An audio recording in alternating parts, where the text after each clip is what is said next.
Precision Approach Path Indicator Lights, or PAPIs, are used to provide additional pilot guidance whilst they fly precision approaches.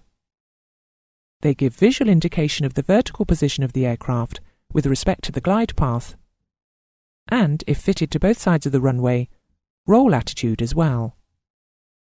Abbreviated Precision Approach Indicator Lights are similar to PAPIs, but use 2 wing bar lights instead of 4. Full PAPI lights shall consist of a wing bar of 4 sharp transition multi-lamps equally spaced. The system shall be located on the left side of the runway unless it is physically impossible to do so.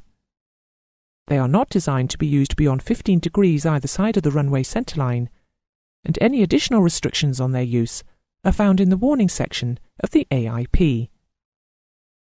The minimum eye height over threshold, MEHT, is derived from the visual aiming point on the runway that the PAPI glide path brings an aircraft to, that makes an allowance for the undercarriage height of the type of aeroplane that uses the aerodrome.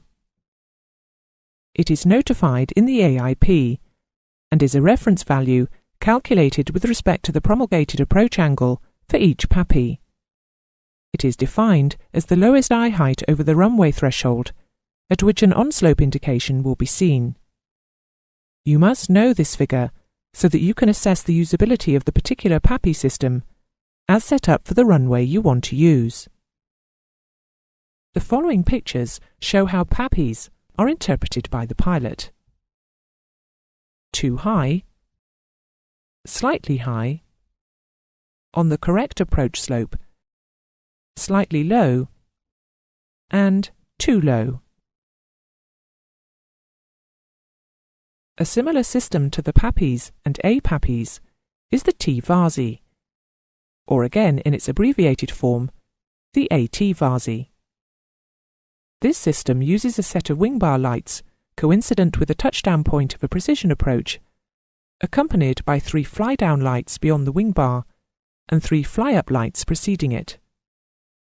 For the AT-VASI, this configuration is present only on the left side of the runway in the approach direction. For the T-VASI system, the layout is additionally replicated on the right side of the runway. If a pilot is high on the approach, he will see a white wing bar with either 1, 2, or 3 white fly-down lights beyond it. The higher the pilot is, the greater number of lit fly-down lights.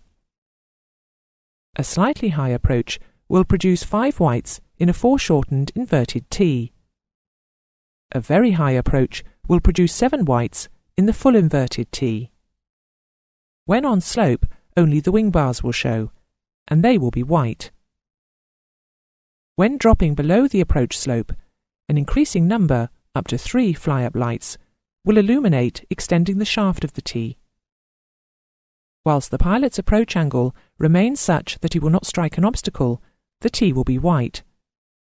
However, continuing to drop below the slope, thereby compromising obstacle clearance, will cause an increasing number of the lights to turn red, starting with the wing bar and working down the shaft of the T.